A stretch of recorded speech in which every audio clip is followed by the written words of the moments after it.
นะตั้งแต่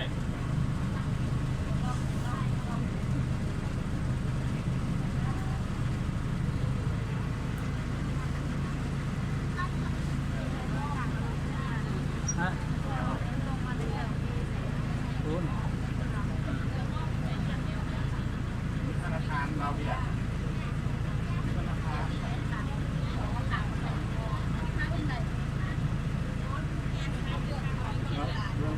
ที่ร้านอะไรก็เลยเงินผ่านเราเบีย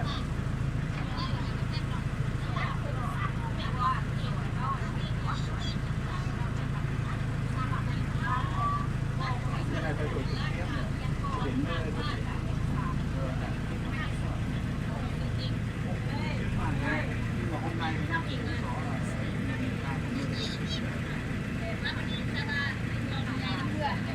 เบอร์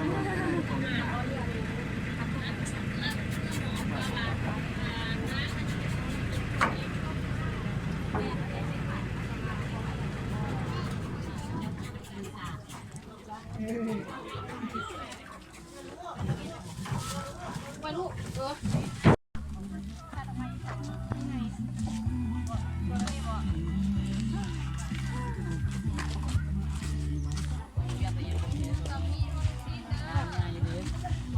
มาสิไม่น่าว่าคิวนี่หายเลย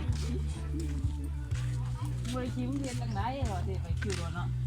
จะบอกอย่างนี้หายนี่คนหนึ่งคิวทันบริคิว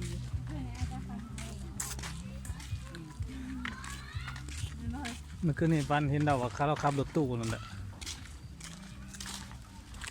อยากเรียนในบ้านนี่เราบอกไปกินกินอยู่เขาไปมื้อนั้นข่อยก็งวยนะมู้ว่าแต่เขาว่าเดี๋ยวมาพูดกันไปตู้มาเนาะเราไปคุยกันดวงคือเก่าได้เขาทำเหมือนดัง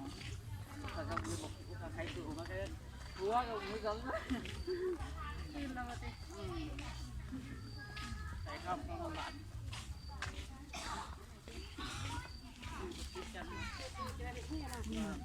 เราไม่หักผสมกันหักลูกผสมกันปะเต่าตีกันน้องนะก็แต่งกันสิมาตีกันเมียนี่นะแต่งสิมาแต่ผมมาเพื่อนเมียดูน้องปะเต่านวดเพิ่งเหมือนในบ้าน โอ้โหหน้าไม่ใช่แล้วเนี่ยเอานั้นก็ได้หมดแล้วบอกทั้งหลายเกี่ยวอะไรคนนี้ว่าเรื่องเงินจริงมากนี่กินเป็นตัวน้องเห็นเขากินอยู่เลยเขาว่ามันหวานเขาว่ามันบักนี่ช่างเนาะ1,000ก็ขึ้น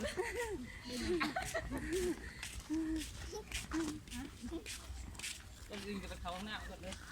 เฮ้ยลุงกินอยู่ห้องอาหารบนภูเขาแล้วลุงกินนี่ก็ว่าจะเราจะมีนะเอาไปลูกขาดจะได้กินไป4 รส2 แก้วขนมไม่ใช่ยังอะไรนุ่งอย่างนี้นั่นหนาวหนาวฮะนุ่งว่าอย่านุ่งกัดเจียนเอาต้นทุนว่ะหนูมีเวลาเนาะเจียนเอานี่นะยันนางหน่อยนะเคยคือบอกอะไรใหม่ไปไหว้บ่ลูกเจ้าคนนี้วะไปไหว้ลูก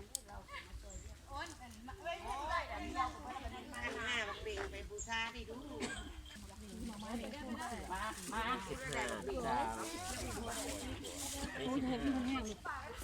อันเท่าไรนี่อันนี้นะจับ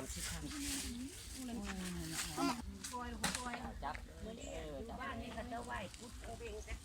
เบ่งจะคูกินบ้านหัวบ้านจะเบียดจะใช้ดันใช้แดง โอ้ยเอาเดียวเลยไปไหวเพิ่น